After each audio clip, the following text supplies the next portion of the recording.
Le petit poucet. Il était une fois un pauvre bûcheron qui vivait avec sa femme et leurs 7 fils dans une petite maison au cœur de la forêt.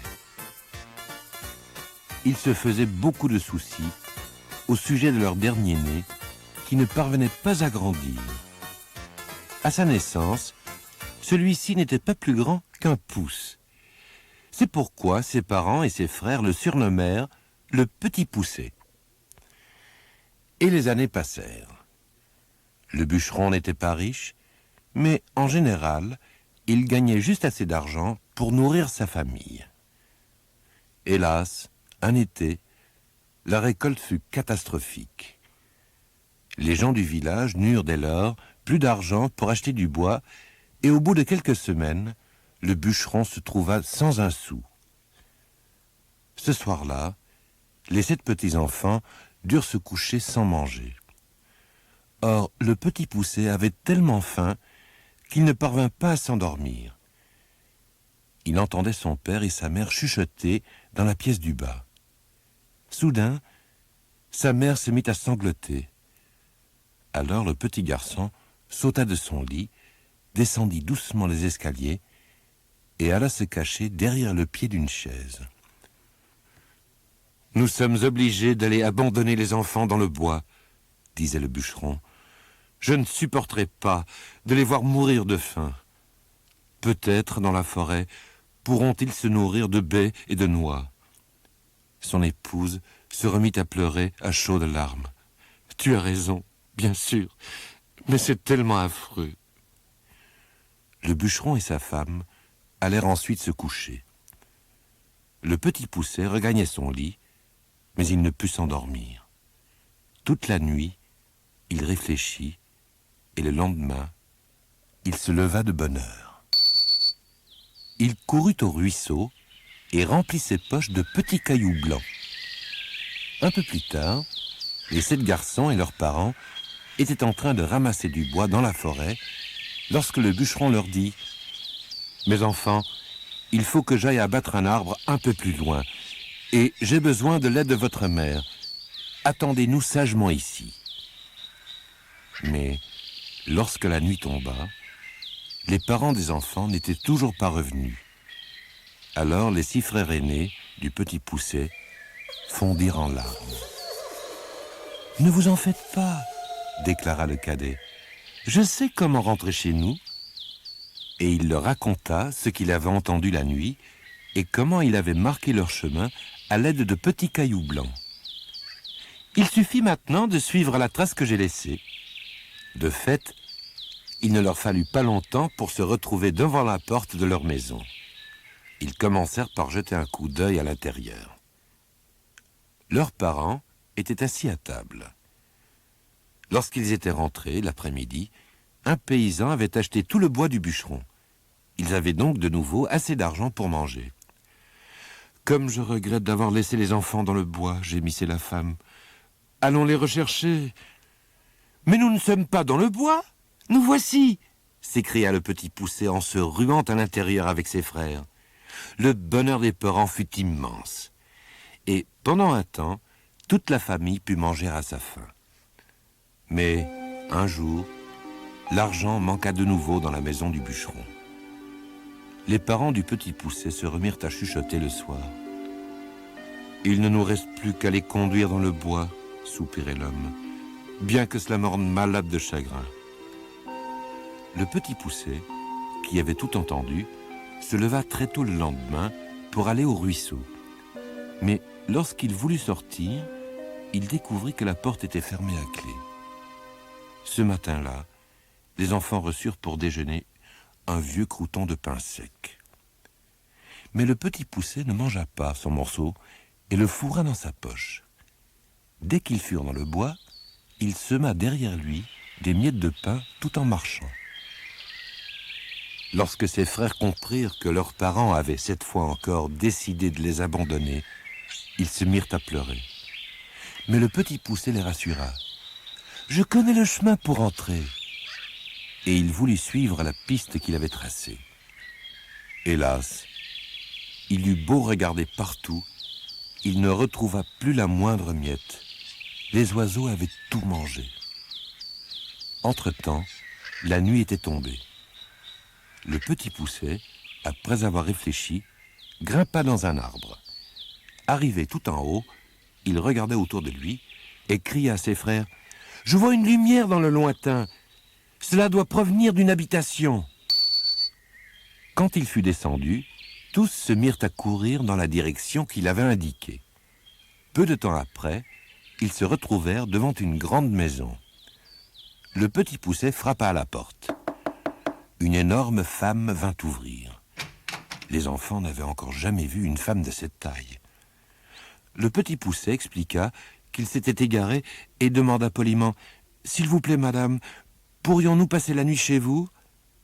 La grande femme secoua la tête avant de répondre. « Je voudrais bien vous aider, mais vous ne seriez pas en sécurité ici.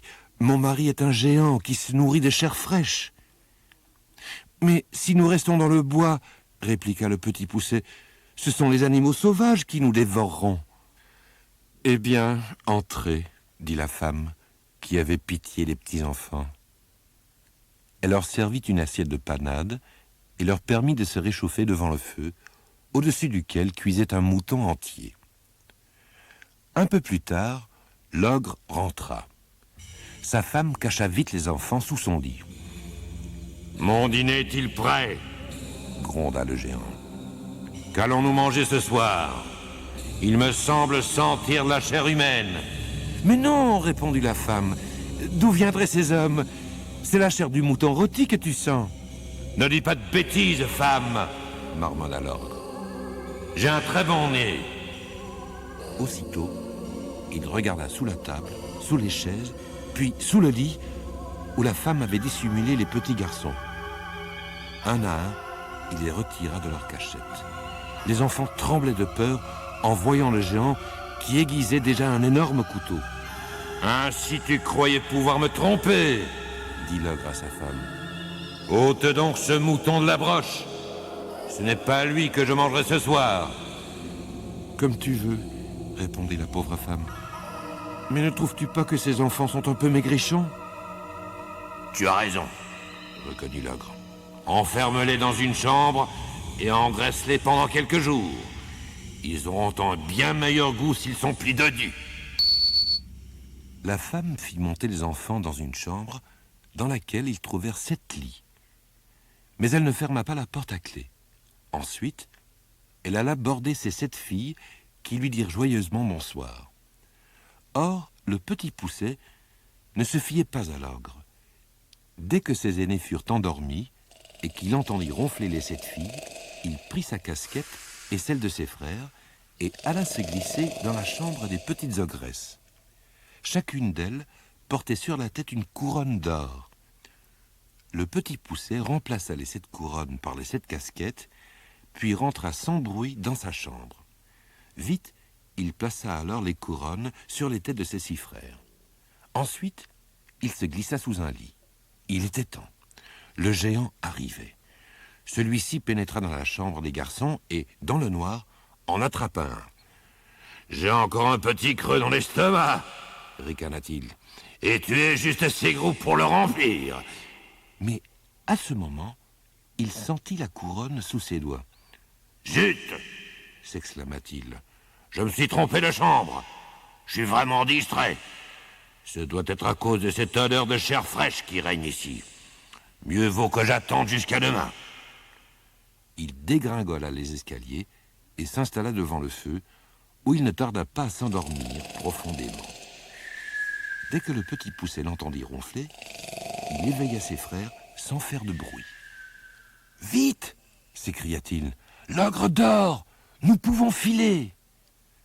Ils descendirent les marches sur la pointe des pieds et traversèrent la cuisine pour sortir. La porte grinça, mais heureusement, le géant ne s'éveilla pas et les 7 frères se précipitèrent dans le bois. Le lendemain, la femme de l'ogre monta éveiller ses filles, mais en entrant dans la chambre, elle vit les 7 casquettes. Elle courut dans l'autre chambre et y découvrit les 7 couronnes sur les oreillers. Elle n'y comprenait plus rien. Elle se mit à hurler. Mon mari, qu'as-tu fait ?» Le géant grimpa les marches en courant et comprit aussitôt la situation. « Apporte-moi mes bottes de 7 lieues !» hurla-t-il. « Je m'en vais les rattraper, ces enfants de malheur !» La femme s'exécuta. Le géant enfila ses bottes et se précipita vers le bois. Avec ses bottes, il pouvait parcourir 7 lieues en 1 minute, ce qui fait près de 30 kilomètres. Le petit Poucet l'entendit arriver et les 7 frères se cachèrent derrière un gros tas de pierres. L'ogre les chercha partout, sans parvenir à les retrouver. Finalement, fatigué de courir, il alla s'asseoir contre une des pierres qui servait d'abri aux enfants. Quelques instants plus tard, tous les arbres de la forêt vibraient sous l'effet de ces ronflements. Aussitôt, le petit Poucet et ses frères sortirent de leur cachette en rampant prudemment. « Courez droit devant vous !» dit le cadet à ses frères. « Moi, j'ai encore quelque chose à faire. » En se retournant, les enfants eurent juste le temps de voir leurs frères retirer les bottes de l'ogre, mais ils n'attendirent pas la suite des événements. Le petit Poucet grimpa dans les bottes. À son grand étonnement, il se rendit compte que celles-ci rétrécissaient d'elles-mêmes et s'adaptaient parfaitement à ses petits pieds. En quelques minutes, il fut devant la maison du géant et frappa à la porte. « Que fais-tu ici ?» demanda la femme de l'ogre, inquiète. « Mon mari vous cherche et, cette fois, s'il vous attrape, votre mari a été enlevé par des bandits qui, en échange de sa liberté, exigent tout son argent et tout l'or qu'il possède, » prétendit le petit Poucet. « Il m'envoie les chercher. Regardez, votre mari m'a donné ses bottes de 7 lieues pour que je revienne plus vite. » La femme de l'ogre le crut et fourra toute leur richesse dans un sac. Entre-temps, pris de remords, le bûcheron et sa femme étaient partis à la recherche de leurs enfants. Quel ne fut pas leur bonheur lorsqu'ils retrouvèrent leurs 6 aînés. Mais il manquait encore le plus petit. Soudain, ils le virent arriver avec ses bottes et son gros sac. En découvrant ce trésor, le bûcheron et sa femme surent que plus jamais ils ne mourraient de faim.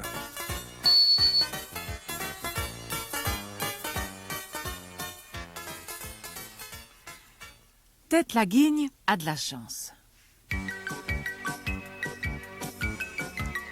Ted était un petit garçon qui vivait à Londres, la capitale de l'Angleterre. Il était très gentil et très serviable, mais aussi particulièrement maladroit. Quand il allait faire des commissions pour sa maman, il ramenait généralement des œufs cassés, des tomates écrasées ou des cartons de lait déchirés. Et lorsqu'il aidait son papa dans le garage, il perdait les outils ou renversait toutes les boîtes de clous. Son père et sa mère, les voisins et même ses copains l'appelaient pour cette raison Tête la Guigne. Un matin, en déjeunant, Tête sentit tout de suite que ce jour ne serait de nouveau pas son jour de chance. Par erreur, il versa du thé dans le sucrier et fit tomber son œuf à la coque par terre. Puis, en essuyant la vaisselle, il cassa une des plus belles assiettes de sa maman. À l'école, Tête n'eut pas beaucoup plus de chance. Pendant le cours de dessin, il renversa un pot de peinture. Et pendant qu'il essayait de réparer les dégâts, il heurta un vase plein de fleurs qui se brisa sur le sol en éclaboussant les meubles. L'après-midi, il participa à un match de football contre l'équipe d'une autre école. Juste avant la fin du match, le score était de 2-2. Tête eut alors une bonne occasion de marquer un but, mais il trébucha sur le ballon. Ses coéquipiers, furieux, l'exclurent de l'équipe et Tête rentra tristement chez lui. En passant devant un magasin où l'on vendait de la vaisselle, il eut l'idée d'acheter une nouvelle assiette à sa mère. Monsieur Sachs, le propriétaire du magasin, connaissait bien Ted et avait toujours peur de le voir arriver. « Ted, s'il te plaît, regarde où tu marches !» s'écria-t-il. « Non, ne passe pas si près de cette étagère !» Mais son avertissement arriva trop tard. Ted avait déjà heurté l'étagère qui se renversa, entraînant dans sa chute des tas d'assiettes et de tasses. Monsieur Sachs était vert de rage. « je vais téléphoner à tes parents, gronda-t-il. Mais subitement, il se tut. Il venait de découvrir derrière l'étagère un homme assis sur le sol. Dans sa main, il tenait un couteau, une cuillère et une fourchette en argent. Et ses poches étaient pleines de couverts de valeur. En fait, il s'agissait d'un voleur qui s'était caché. Monsieur Sachs se précipita sur le téléphone et appela la police. Quelques instants plus tard, 2 agents vinrent chercher le malfaiteur. Et Monsieur Sachs dit à Ted, « Merci, mon garçon. Cette fois, je suis bien content que tu aies été aussi maladroit. Tiens, voici pour toi. » Et Ted rentra chez lui tout fier et très heureux avec l'assiette qu'il souhaitait offrir à sa maman. Hélas, en courant, il marcha sur le lacet d'effet de sa chaussure droite et s'étala sur le trottoir, tandis que l'assiette s'échappait de ses mains et se brisait en 1000 morceaux. Juste au moment où il voulait se relever, Ted sentit un choc dans son dos. C'était un landau avec un enfant dedans. Il vit une jeune femme qui courait vers lui en criant « Oh, merci, tu as sauvé mon bébé !» Étonné, Ted se demanda ce qu'il avait bien pu faire, mais il comprit très vite. Le landau avait dévalé une pente tout seul, et si Ted n'avait pas été là pour le retenir, il se serait retrouvé sur la chaussée en plein milieu de la circulation. « Comment t'appelles-tu et où habites-tu » demanda la jeune femme. Ted lui donna son adresse, puis poursuivit son chemin tout content. Il avait peut-être cassé une assiette, mais il avait aussi sauvé un enfant. Tout fier, il marchait la tête bien haute sans regarder où il allait. En tournant le coin, il rentra brutalement dans l'estomac d'un individu qui courait à toute vitesse et tomba en même temps que lui. Ted ferma les yeux car il ne voyait plus que des étoiles. Lorsqu'il les rouvrit, il aperçut un policier qui lui souriait gentiment. « Que s'est-il passé » demanda Ted étonné. « Ce qui s'est passé » répondit l'agent. « Je te dois une fière chandelle. Car je poursuivais un voleur qui venait de chaparder une radio et en le faisant tomber, tu m'as laissé le temps de le rattraper. » Ted se répéta joyeusement qu'il venait de sauver un bébé et de permettre successivement à la police d'appréhender 2 voleurs. Voilà qui n'est pas trop mal pour un jour de malchance, songeait-il. Dès qu'il rentra, sa maman le serra dans ses bras en lui expliquant que 3 personnes avaient déjà téléphoné pour le remercier. Monsieur Sachs, une jeune dame et un agent de police. « Ton papa sera fier de toi » ajouta-t-elle. « Viens dans la cuisine, je vais te servir une bonne tasse de thé avec un morceau de gâteau. » Tout en suivant sa maman, Ted ôta sa veste. Horreur! Une de ses manches accrocha un pot plein de farine qui tomba sur le sol. La maman poussa un profond soupir en voyant les nuages de farine qui se répandaient dans la cuisine. Mais soudain, elle s'exclama « Ted, regarde, mon alliance! Ça fait 1 mois que je ne la trouvais plus. Comment a-t-elle pu arriver dans ce pot de farine ?» La maman de Ted était tellement heureuse qu'elle serra encore une fois son petit garçon sur son cœur. Ted ne fit pas de commentaire. Mais il savait, lui, pourquoi cette alliance se trouvait dans le pot de farine. C'était lui qui l'y avait fait tomber, alors qu'il faisait une tarte avec sa maman. Mais l'important n'était-il pas de l'avoir retrouvée ? Pour un tête-la-guigne comme moi, c'était vraiment un jour de chance, pensa-t-il.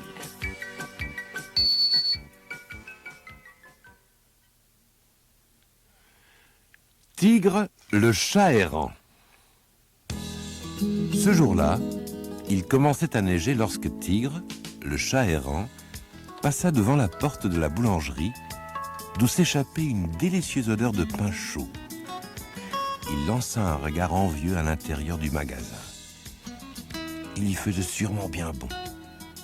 Tigre avait froid et il était fatigué. Il avait marché toute la journée et ses pattes étaient tout endolories. Soudain, le boulanger se retourna et aperçut le chat. Il ouvrit la porte, se pencha et donna une petite caresse sur la tête de Tigre. « Entre, petit chat » dit-il doucement. Tigre ne se fit pas prier. Les enfants du boulanger, Jamie et Stéphanie, lui versèrent un bol de lait. Tigre se mit à boire goulûment, puis lécha le bol jusqu'à la dernière goutte. Quand il eut fini, Stéphanie le prit dans ses bras et se mit à le caresser en demandant « Comment pourrait-il bien s'appeler ?»« Je m'appelle Tigre », répondit fièrement le chat. Et il fut fort étonné que le boulanger et ses enfants éclatent de rire, ravis. « Un chat qui parle !»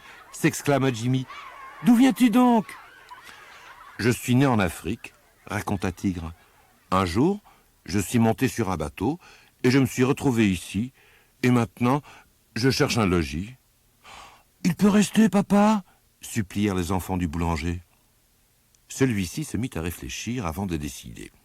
« D'accord, nous le garderons à condition qu'il chasse les souris de la cave. » Tigre suivit alors son nouveau maître au sous-sol. Il n'était pas très à l'aise, car il n'avait jamais attrapé de souris.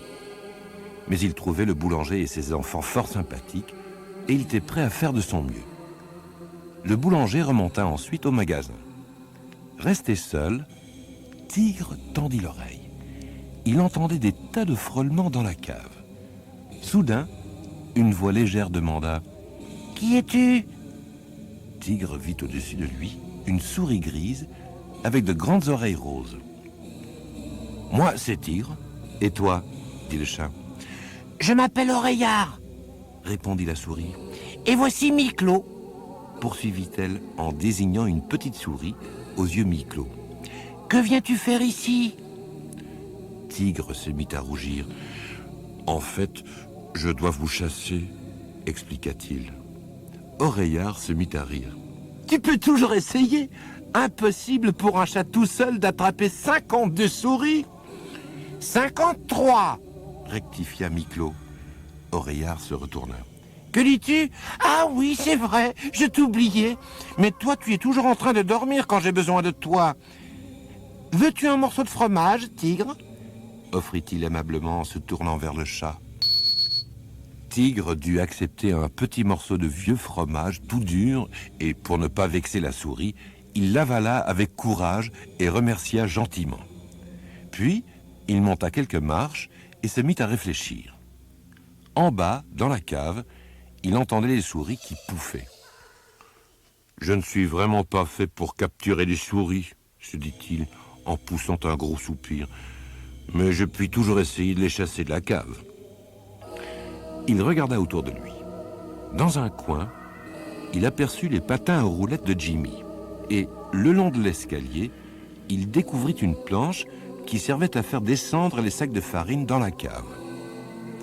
Tigre alla chercher un des patins, remonta l'escalier et se laissa glisser à toute vitesse sur la planche en hurlant « Sauve qui peut! Voilà un tigre! Sauvez-vous » La plupart des souris furent si saisies qu'elles s'enfuirent par un trou dans le mur. Et Tigre poursuivit sa course.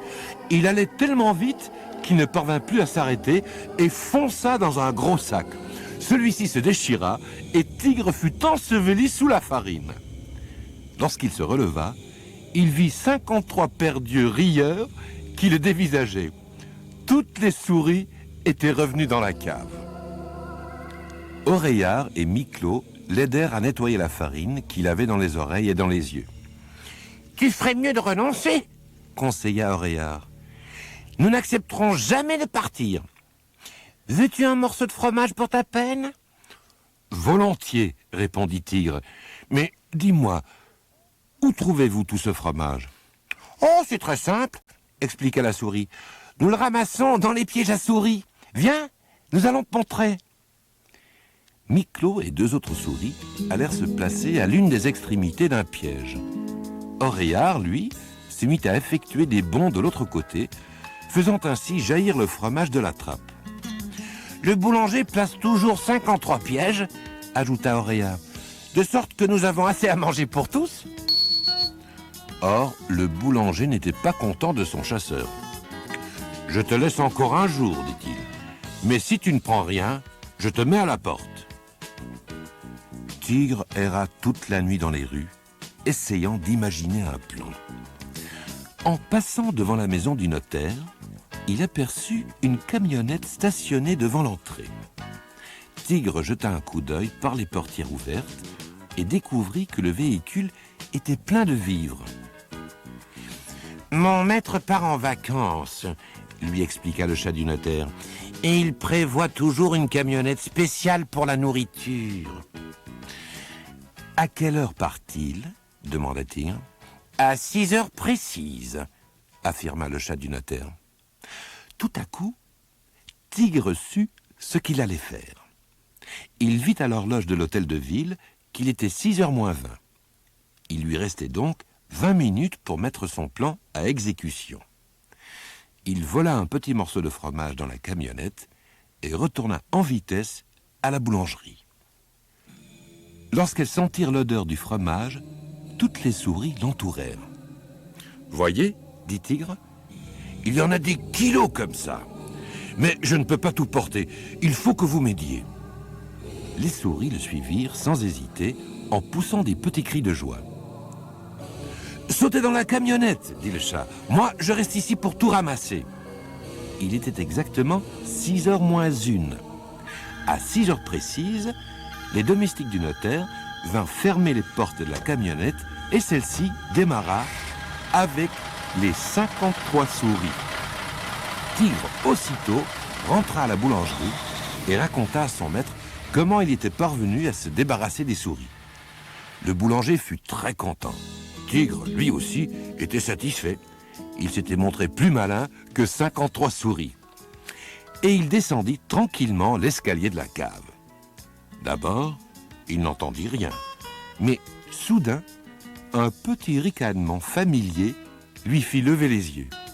Et là, sur un gros sac de farine, il vit une souris grise avec de grandes oreilles. « Oh non !» gémit Tigre. « J'ai seulement été plus malin que 52 souris. »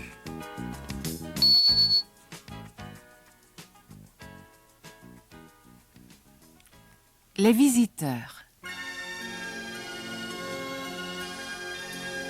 On dit que le soleil et la lune ne se sont pas toujours trouvés dans le ciel. Personne ne sait si cette histoire est vraie, mais les hommes se la racontaient il y a très, très longtemps. Monsieur Soleil et Madame Lune habitaient alors une très grande maison en Afrique, au sommet d'une colline. Ils étaient très accueillants et recevaient sans cesse des amis.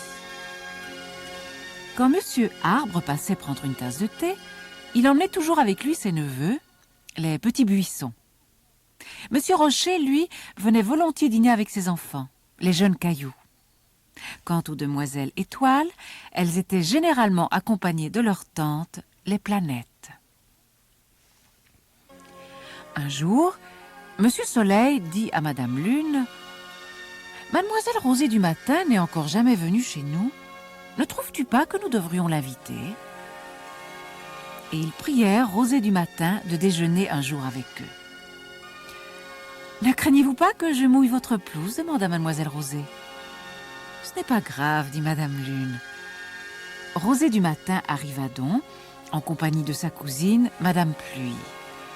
Toutes deux s'amusèrent beaucoup, et il plut tellement que la colline fut bientôt entourée d'une énorme mare d'eau.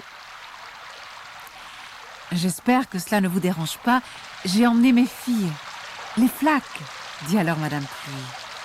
« Soyez les bienvenus, dit Monsieur Soleil aux flaques qui s'installaient sur le sentier. Et nous avons invité nos vieux cousins, les lacs, ajoutèrent les flaques. Vous avez bien fait, dit Monsieur Soleil en faisant entrer les lacs. Quand nos amis les fleuves ont appris que nous allions déjeuner chez vous, ils ont absolument voulu nous suivre, dirent les lacs. C'est une bonne idée, poursuivit Monsieur Soleil en accueillant les petits et grands fleuves qui prirent place sur l'escalier. Monsieur Soleil et Madame Lune allèrent alors se percher tout en haut des marches, car l'étage inférieur était bondé. « Et voici nos petites cousines, les mères, ajoutèrent les fleuves. Entrez donc, dit Monsieur Soleil qui commençait à se sentir un peu inquiet.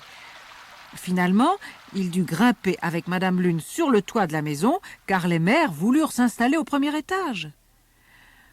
J'espère que cela ne vous gêne pas si nos grands frères, les océans, nous rejoignent, dirent les mères. Oh, non, Monsieur Soleil, non, non, essaya d'ajouter Madame Lune. Et main dans la main, ils s'envolèrent. Depuis, ils habitent tous deux bien loin de la terre. Et nuit et jour, chacun à son tour, ils contemplent leurs visiteurs qui les ont chassés de chez eux.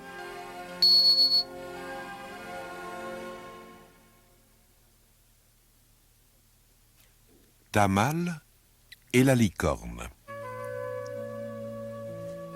Tamal habitait avec son vieux grand-père, un sage, dans une petite maison non loin de la mer.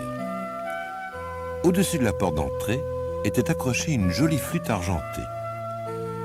Grand-père avait raconté à Tamal que c'était une flûte magique sculptée dans la corne d'une licorne. Lui-même était incapable d'en jouer, mais il savait que celui qui y parviendrait vivrait une aventure passionnante. Mais personne ne peut dire maintenant si cette aventure se terminera bien ou mal, ajoutait-il. Un soir que Tamal était seul, il décrocha la flûte et partit vers la plage. Il alla s'asseoir sur un rocher et plaça la flûte entre ses lèvres. Il se passa alors quelque chose de très étrange.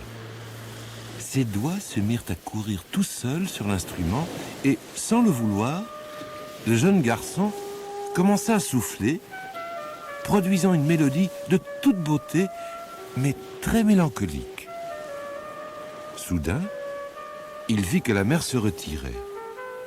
Tout en continuant à jouer, il courut derrière elle. Un peu plus tard, il se retrouva devant des ruines. Regardant par un trou dans le mur, il découvrit une cour. Là, des hommes et des femmes étaient assis autour de longues tables. Aucun d'eux ne bougeait ni ne parlait. On aurait même dit qu'ils ne respiraient pas. Un peu plus loin, se dressait un trône devant lequel se tenait une très belle jeune femme aux longs cheveux blonds. Elle aussi était figée comme une statue de marbre. Tamal alla s'asseoir sur une grosse pierre devant les ruines et se remit à jouer de la flûte. Cette fois, il émit une mélodie très différente, beaucoup plus gaie que la première. Le jeune garçon s'aperçut alors que le sable autour de lui se mettait à bouger et, brusquement, la tête d'un animal en sortit. C'était un cheval d'un blanc argenté qui portait sur le sommet du front une corne brisée. Tamal comprit tout de suite qu'il s'agissait de la licorne dont son grand-père lui avait parlé. Celle-ci essayait de se dégager. Elle battait l'air de ses pieds avant et secouait la tête désespérément. Tamal se rendit compte qu'elle était retenue prisonnière par plus de 20 longs bras verts. C'étaient les tentacules d'un gigantesque monstre marin. Tamal se précipita dans la cour et arracha le sabre qu'il avait aperçu à la ceinture d'un des hommes. Le monstre semblait sur le point de gagner le combat, mais Tamal sauta sur lui et, à l'aide de son sabre, trancha un à un les longs tentacules. Le monstre poussa un hurlement sinistre et disparut peu à peu dans le sol. Péniblement, la licorne et Tamal sortirent du trou creusé dans le sable par la lutte qui venait de s'y dérouler. Ils se regardèrent sans prononcer un mot. Tamal constata alors que la licorne portait autour de son fin col une pierre rouge, suspendue à une longue chaîne. Puis, l'animal se retourna et marcha vers l'ouverture, percée dans le mur des ruines. Tamal courut derrière lui avec sa flûte. La tête fièrement levée, la licorne pénétra majestueusement dans la cour. Passant entre les tables, elle se dirigea vers la jeune femme debout devant le trône et s'arrêta tout près d'elle, lui lançant un regard infiniment triste. Ensuite, elle se détourna et fixa Tamal de ses grands yeux suppliants. Tamal déposa délicatement la flûte et le sabre sur le sol dallé, et se précipita vers le trône. La licorne, alors, baissa la tête, et le jeune garçon comprit qu'elle lui demandait de lui ôter la pierre qu'elle portait autour du cou. Doucement, il détacha la chaîne, mêlée au poil de la crinière. L'animal désigna ensuite de la tête Tamal, puis la jeune femme. Une fois encore, le garçon comprit ce que la licorne attendait de lui, et, délicatement, il passa la chaîne avec la pierre précieuse autour du cou de la belle inconnue. Soudain, un souffle de vie réveilla les choses et les êtres de la cour. Les bougies plantées dans les chandeliers s'allumèrent instantanément et une douce musique retentit. Les hommes et les femmes se levèrent. Ils ne parlaient toujours pas, mais ils se courbèrent dans une profonde révérence en direction du trône. Tamal se demandait devant qui il se prosternait ainsi, la licorne ou la jeune femme. Mais il constata que celle-ci aussi s'inclinait. Puis elle se tourna pour faire une révérence à Tamal. Embarrassé, ce dernier recula vers l'endroit où il avait posé la flûte et l'épée. Le propriétaire de celle-ci se dirigea vers lui. « Qui êtes-vous et où suis-je » demanda timidement le jeune garçon. « Tu es au château des magiciens et des fées de la mer, » répondit l'homme. « Il y a très longtemps, un horrible monstre nous a volé cette chaîne avec la pierre rouge. Depuis, nous ne pûmes plus ni bouger ni parler. Lorsque la licorne essaya de récupérer la chaîne, elle fut à son tour capturée par le monstre. Nous attendions que quelqu'un joue sur la flûte tirée de sa corne. Seul celui qui oserait le faire pourrait nous délivrer. Nous te sommes profondément reconnaissants, Tamal, mais maintenant, il faut que tu rentres chez toi. » Tamal sortit des ruines et vit que le niveau de la mer commençait à remonter. La licorne prit le jeune garçon sur son dos et se mit à galoper vers les rivages, tandis que l'eau s'élevait de plus en plus. Arrivé sur la plage, Tamal se laissa glisser sur le sable et regarda le bel animal disparaître dans les flots. Puis, il alla de nouveau s'asseoir sur le rocher et porta la flûte à sa bouche. Mais, avant qu'il ait pu former une seule note, une main lui arracha l'instrument. Levant les yeux, Tamal vit son grand-père. « Petit, dit celui-ci, tu viens de vivre une merveilleuse aventure qui s'est heureusement bien terminée, mais tu dois me promettre de ne plus jamais jouer de la flûte magique. » Tamal savait que le vieux sage avait raison. Il avait eu beaucoup de chance et connu des moments que jamais il n'oublierait.